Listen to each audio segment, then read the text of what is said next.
Bismillahirrahmanirrahim. Di sini saya akan melakukan scoring pada hasil angket yang masih berbentuk codingan, yaitu tentang angket kepercayaan diri. Nah, pada angket ini itu terdapat pernyataan favorable atau positif dan juga pernyataan unfavorable atau pernyataan negatif. Nah, di sini kita masuk ke scoring. Tekan satu kolom kosong. Sini saya sudah melakukan penomoran. Sini kita menghitung yang pertama itu yang favorable dulu. Nah, dalam angket ini itu terdapat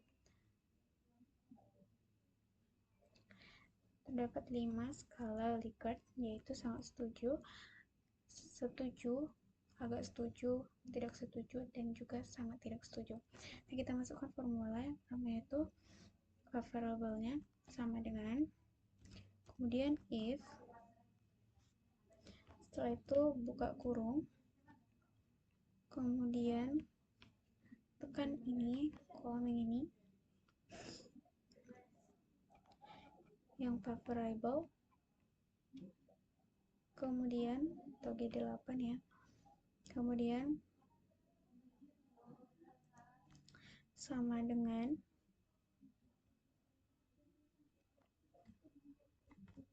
tanda kutip, masukkan skala Likert sangat setuju atau SS, tanda kutip, kemudian titik koma, tadi sangat setuju itu 5, skornya 5, kemudian titik koma. Lakukan hal yang sama lagi untuk skala Likert selanjutnya, yaitu if, buka kurung, di sini tekan lagi yang tadi, atau secara manual juga bisa. Di sini G8 sama dengan tanda kutip, setuju, tanda kutip, titik koma, itu tadi 4, titik koma. Lakukan hal yang sama, yaitu kembali lagi ke if, buka kurung, G8 sama dengan tanda kutip, agak setuju, tanda kutip, titik koma, 3 skornya, titik koma, kembali ke if, buka kurung, G8, kemudian sama dengan kutip, kemudian masukkan TS tadi, kemudian titik koma, TS tadi skornya tuh 2, kemudian titik koma. Yang terakhir itu lakukan hal yang sama lagi, if, buka kurung, itu G8, kemudian sama dengan tanda kutip, STS, tanda kutip, titik koma, 1, titik koma, kemudian kita masukkan tutup kurung itu sebanyak 5 kali, karena kita di sini menggunakan skala Likert sebanyak 5 ya. 1, 2, 3, 4, 5. Nah, setelah itu kita tinggal enter. Nah, kita sudah menemukan hasilnya. Nah, kita cukup tinggal menariknya saja. Nah, di sini kita melihat dulu favorable itu ada 3 kolom ya. Nomor 1, pernyataan nomor 1 dan juga nomor 3. Nah, di sini kita tarik pada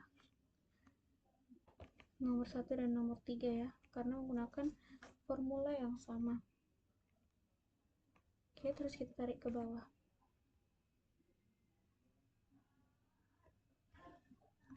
Panjangan. Di sini. Oke. Oke, begini hasilnya. Nah, selanjutnya itu kita masuk ke pernyataan unfavorable. Nah, lakukan hal yang sama juga, Ini kita salin saja biar. Lakukan hal yang sama juga. Yang menjadi pembedanya itu adalah SS-nya itu menjadi 1, setujunya itu 2, agak setujunya tetap 3, kemudian tidak setujunya itu 4, dan sangat tidak setuju itu 5. Nah, kita masuk ke kolom nomor 4. Kolom nomor 4, kita masukkan formulanya. Kita kopikan paste aja ya. Kemudian, untuk G8-nya ini, yang perlu kita ganti pada rumus ini adalah G8 dan juga skornya. Nah, G8 ini kita ganti dengan ini, unfavorable pada nomor 4. C8. Begitupun dengan ini, C8. Selanjutnya ini juga C8.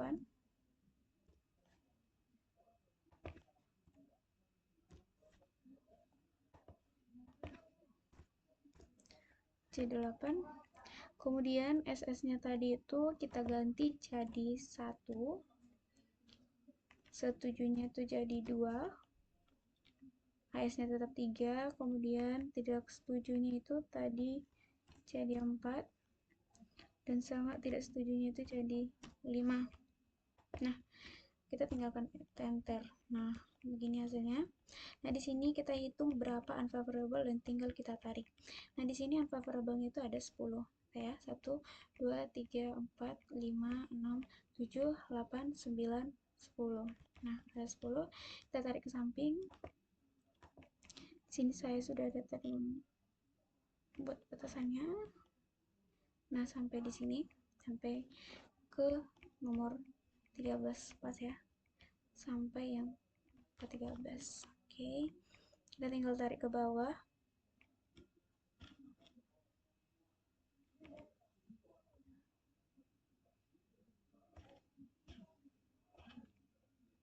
Oke, sebagai berikut.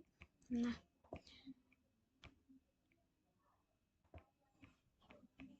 selanjutnya masuk ke nomor 14 itu, atau pernyataan nomor 14. Di sini pernyataan nomor 14 itu favorable atau positif. Nah, kita kembali ke rumus yang tadi, ke formulanya tadi. Nah, tekan di sini nomor 14 ya, masukkan formula tadi, kita tinggal pastekan saja. Nah, yang menjadi pembedanya itu hanyalah ini. G8-nya itu diganti dengan yang ada pada kolom pernyataan 14 tadi. Kolom pernyataan 14 yaitu ini. Maaf.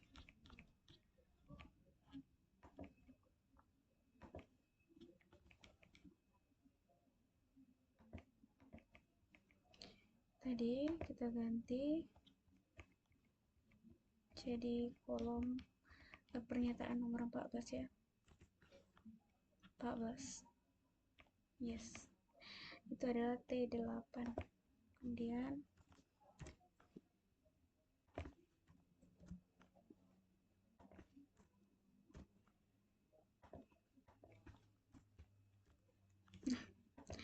kita tinggal enter. Hasilnya 5 ya. Kita sesuaikan. Itu tadi nomor 14 sangat setuju, betul 5. Nah, kita tarik, kita hitung sampai nomor berapa, pernyataan nomor berapa itu favorable. Pernyataannya itu sampai nomor 25. Jadi sini kita tinggal tarik sampai nomor 25. Kemudian tarik ke bawah. Oke. Selanjutnya masuk ke pernyataan unfavorable. Nah, tadi itu sampai nomor 25, sekarang tuh kita masuk ke unfavorable yaitu 26. Nah, tekan pada kolom angka 26, masukkan formulanya itu, paste saja. Di sini itu negatif ya. Pernyataan negatif. untuk G8 ini kita ganti dengan kolom 25 tadi, yaitu kita ganti dulu ya, kolom nomor 26 ya, variable. Nah, AF8 begitu juga dengan ini, kita buat AF8.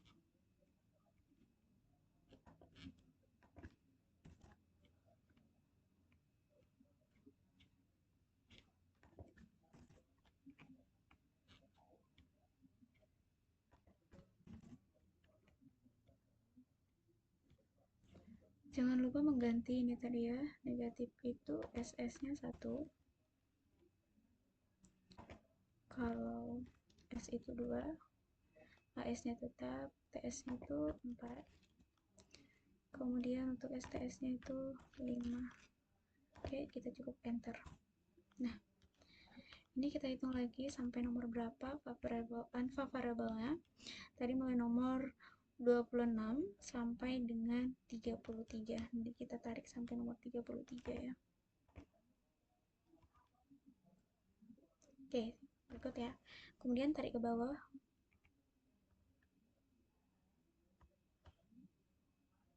Oke. Kemudian kita masuk lagi ke pernyataan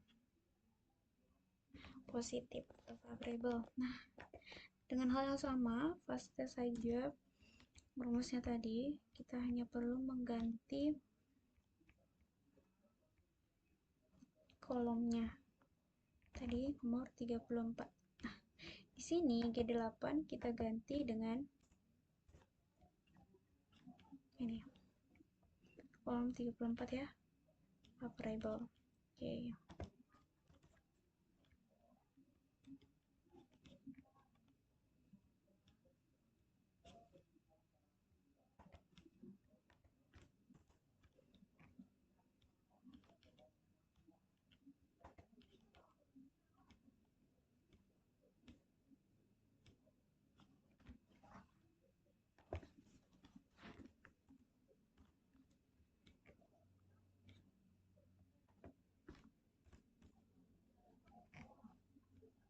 Oke.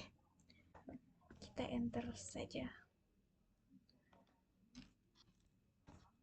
Nah, di sini kita juga lihat favorable tuh sampai nomor berapa lagi. Nah, ternyata favorable tuh mulai nomor 34 sampai dengan pernyataan terakhir yaitu 52. Tarik sampai angka 52.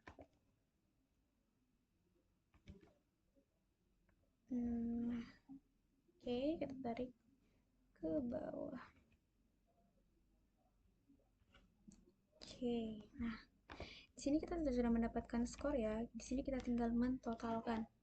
Nah, untuk melakukan total atau jumlah, nah tekan pada kolom baru, kita ingin mentotalkan hasil angket dari responden pertama, kedua, ketiga, dan juga ke 58. Nah, di sini kita masukkan formulanya. Formula untuk menjumlahkan itu adalah sama dengan, kemudian sum,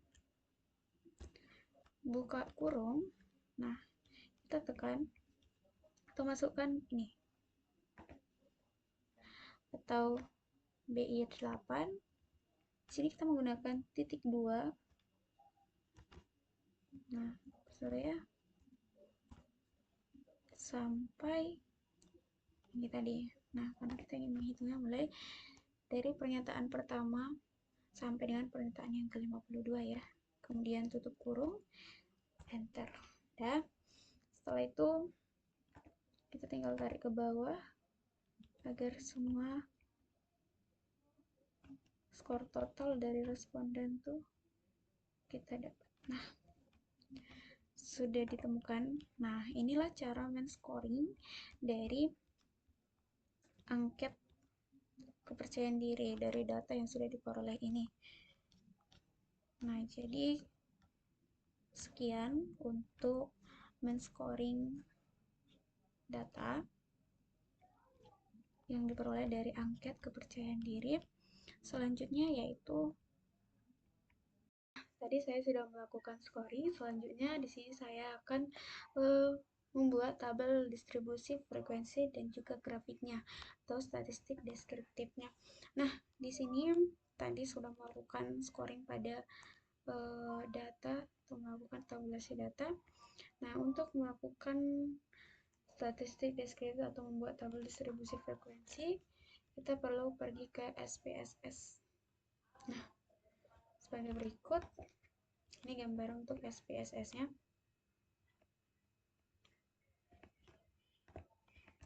Kemudian kita masuk ke Excel-nya tadi. Semua data ini kita akan input ke SPSS tadi.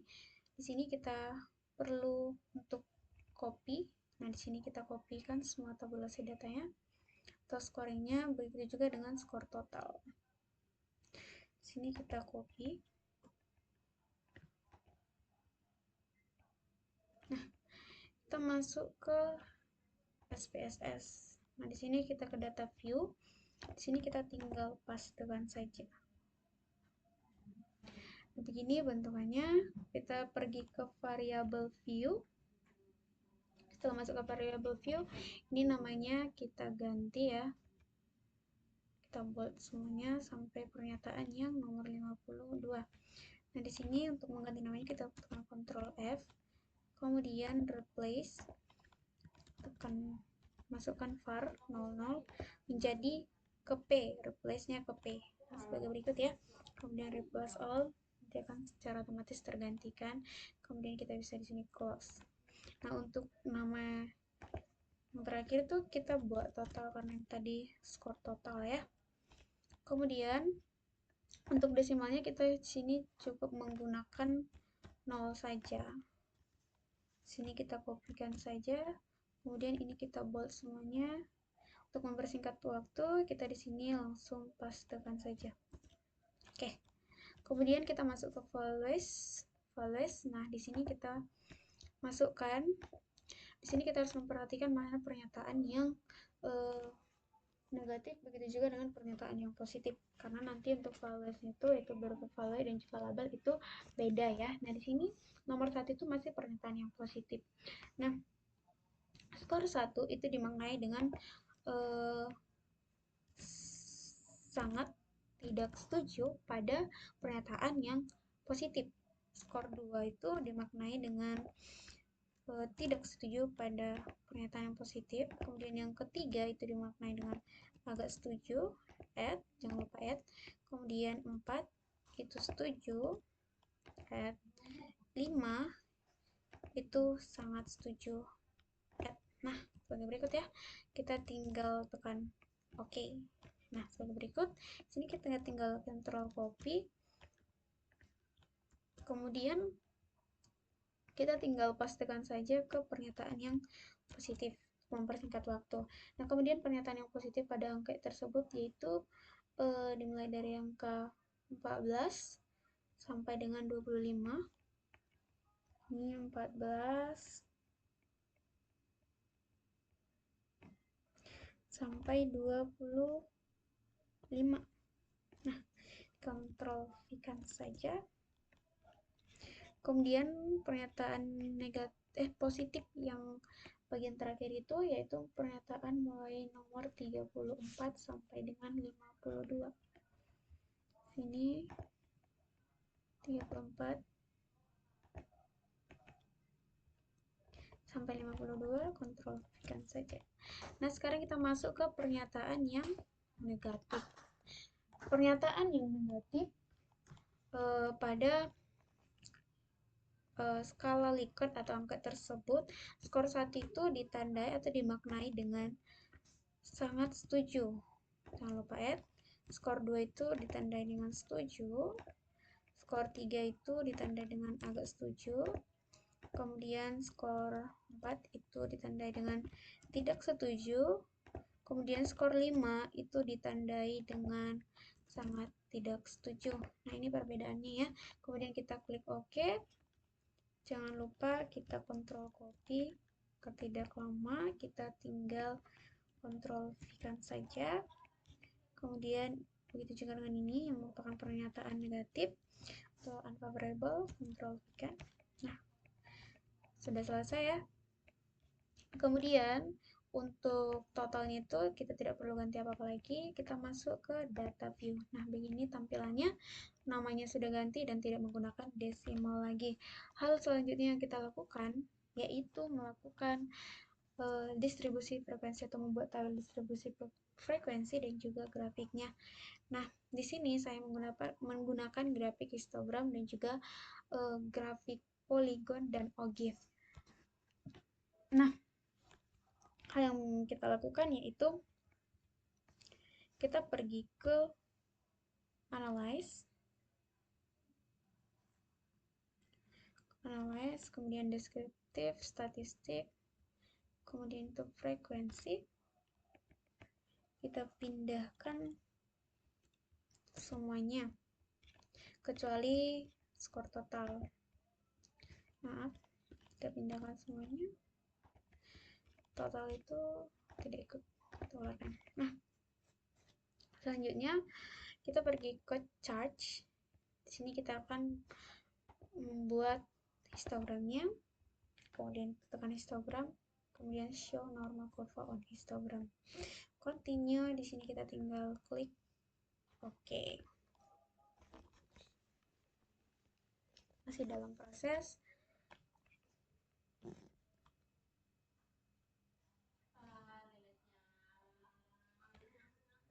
Nah, kita bisa lihat di sini sudah ada histogramnya.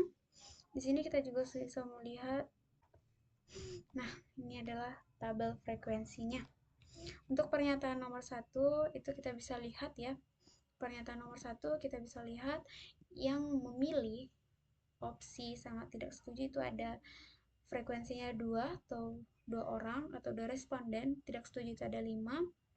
Kemudian agak setuju itu ada 16, setuju ada 15, dan sangat setuju itu ada 20 responden. Totalnya semua 58. Betul ya, karena responden yang ada pada angket itu memang 58. Begitu juga untuk pernyataan-pernyataan yang selanjutnya, berikut adalah tabel frekuensinya. Nah, untuk grafiknya itu kita dapat melihat ini. Nah, untuk tabelnya itu sebagai berikut. Nah, kemudian di sini kita akan membuat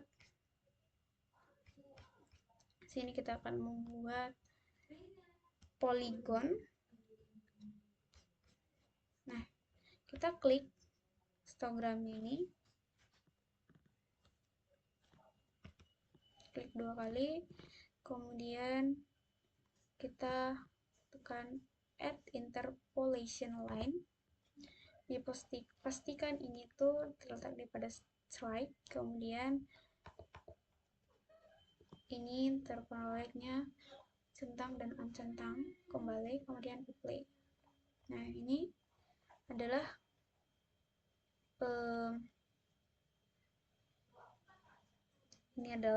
grafik poligonnya.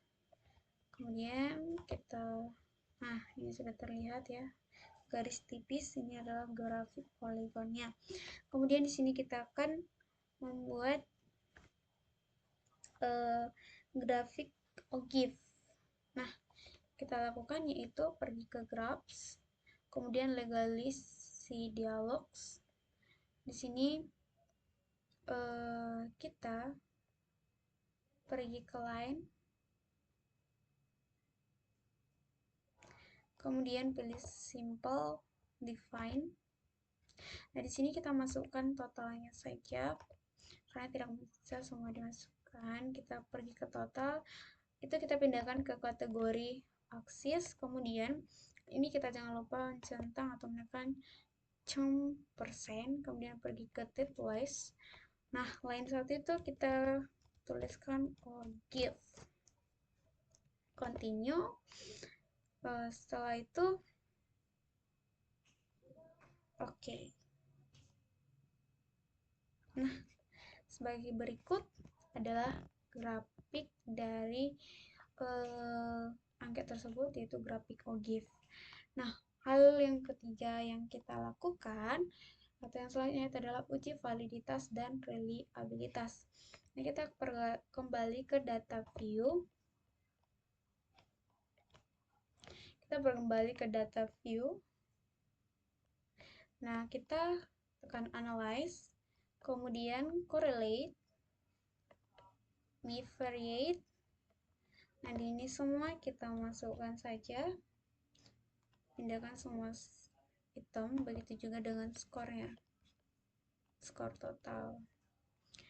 Kemudian klik OK. Nah, dapat kita lihat sebagai berikut.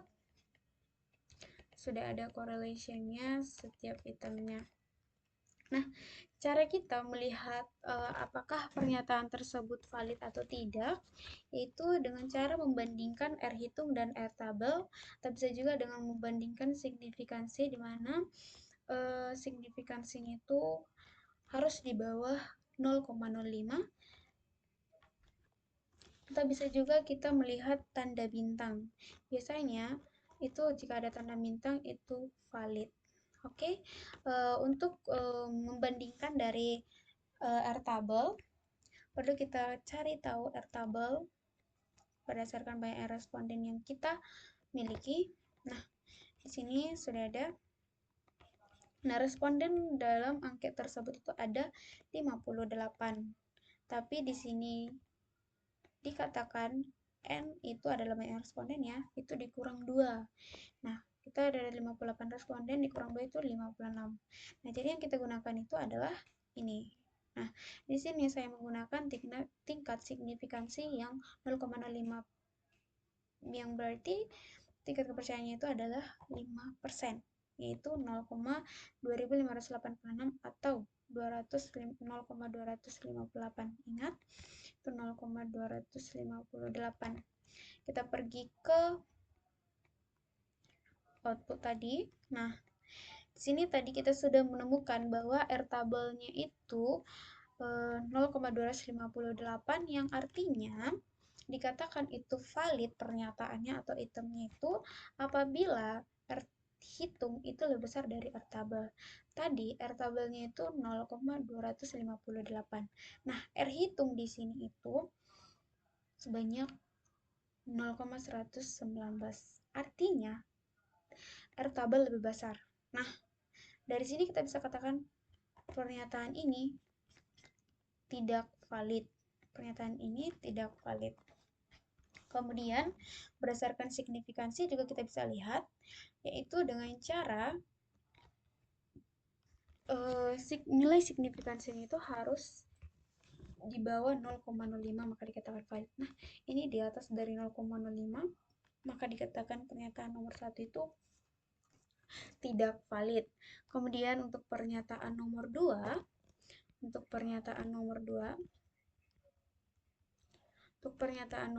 itu kita lihat, kita bandingkan R tabelnya tadi tuh 0,258, R hitung di sini 0,417, yang artinya R hitung lebih besar, berarti valid.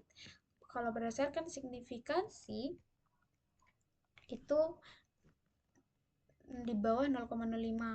Ini di bawah ya, dimana kita dapat lihat itu 0,01, berarti dia valid. Dapat juga kita lihat bintang ini itu menyatakan bahwasanya itu valid. Nah, kemudian untuk pernyataan nomor 3 itu tidak valid. Kenapa? Karena R tabel lebih besar daripada R hitung, dan nilai signifikansinya ini tuh lebih besar dari 0,05. Tidak ada bintang juga, maka dikatakan ini tidak valid ya, berdasarkan pembandingan R hitung dan juga nilai signifikansi. Nah, kemudian hal tersebut kita lakukan pada semua item pernyataan. Nah, di sini tadi pernyataan pertama itu tidak valid, 2 itu valid, 3 tidak.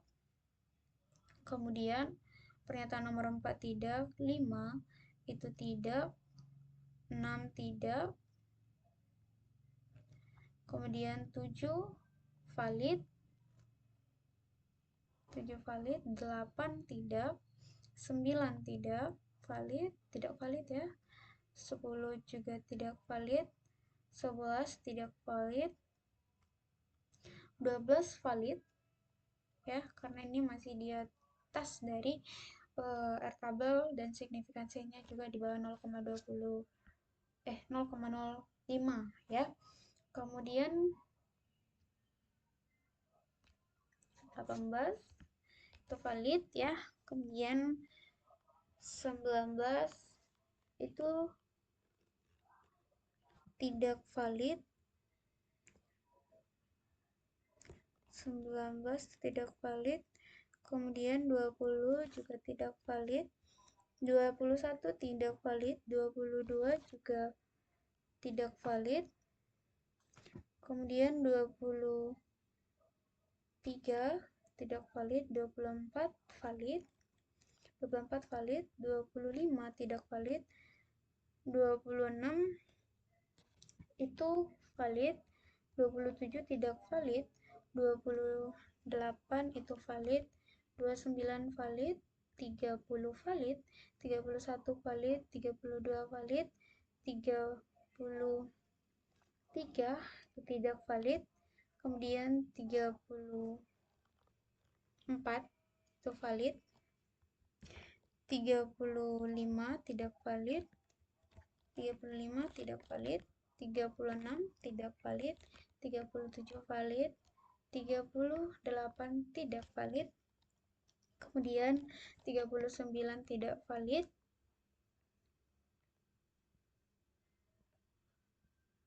Ini 39 tadi tidak valid. Kemudian 40 itu valid. 41 valid. 42 tidak valid.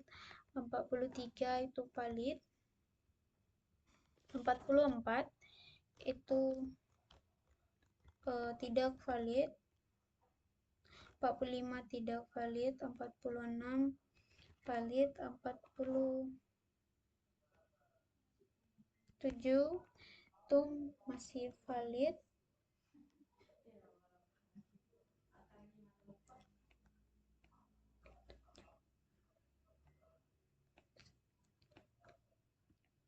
Maaf, ada kesalahan. Nah, di sini ini tuh tidak ini masih dikatakan valid. Ini valid, valid, valid, tidak valid, valid. Kemudian ini tidak valid, valid, tidak valid, valid, valid. Yang terakhir itu tidak valid. Nah, selanjutnya di sini kita sudah mengetahui mana pernyataan yang valid dan juga yang tidak valid. Selanjutnya kita akan memisahkan mana yang valid dan tidak valid. Kita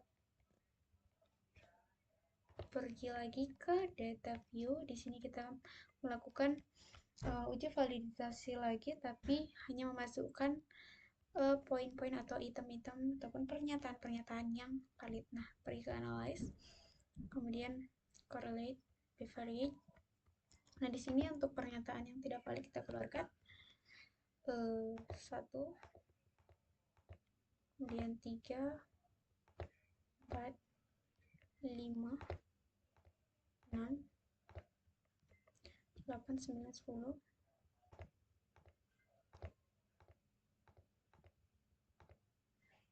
11, 13, 14, 15, 16, 14, 15, 16, 17, 19, 21,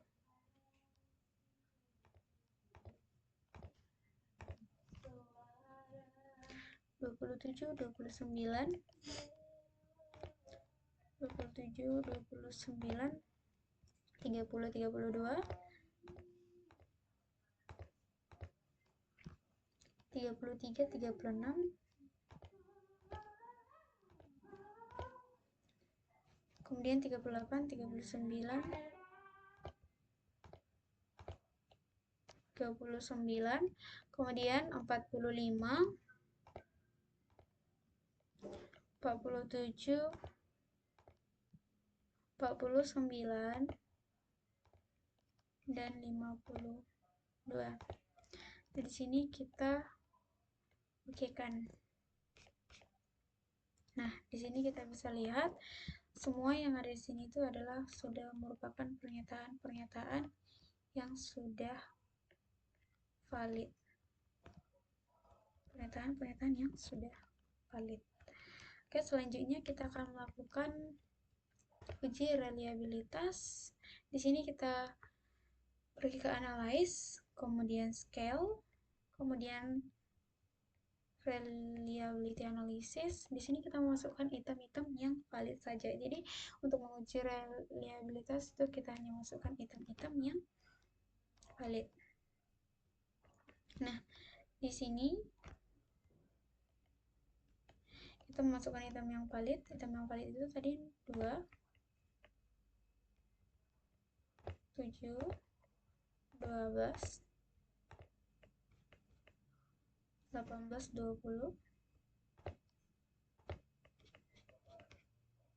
22, 23, 24, 25, 26, 28, 31, 34, 34, 31, 34, 35, 37.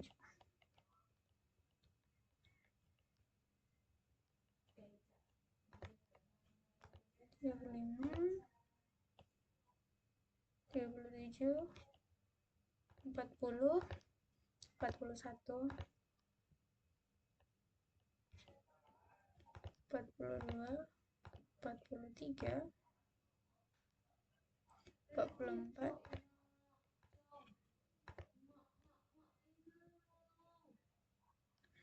46, 48, 50, 51. Nah, untuk skor total itu tidak perlu kita masukkan. Nah, kita pastikan bahwasannya yang sudah masuk pada kolom items itu yang sudah valid, ya. Nah, sebagai berikut. Nah, di sini kita tinggal okekan saja.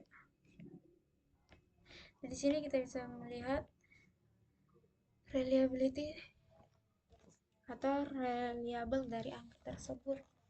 Nah, reliable dari angka tersebut itu ada 24 item yang valid tadi yang dimasukkan.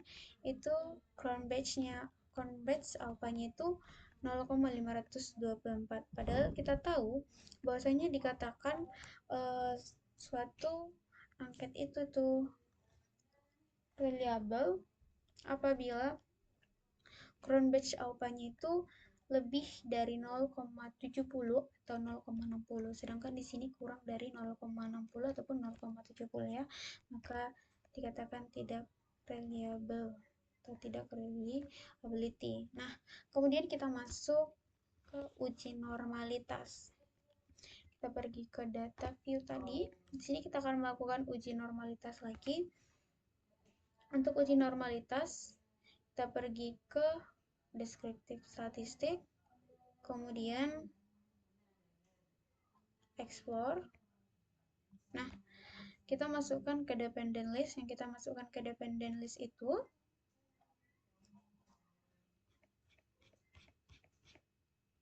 cukup hanya bagian total saja. Nah, setelah itu kita klik plots, kemudian kita normality plots with test. Kita continue. Nah, kemudian kita tinggal okekan saja. Nah, kita dapat melihat pada test of normality pada tabel ini. Nah, di sini itu ada terdapat 2 ya, untuk melihat kenormalitasannya apakah berdistribusi normal atau enggak. Di sini ada Kolmogorov dan juga Shapiro-Wilk. Nah, pembedanya itu adalah Kolmogorov itu digunakan biasanya jika respondennya itu lebih dari 50. Nah, jika Shapiro-Wilk itu biasanya digunakan apabila respondennya itu kurang dari 50. Nah, di sini karena responden kita itu ada sebanyak 58, maka kita menggunakan Kolmogorov-Smirnov. Nah, di sini eh,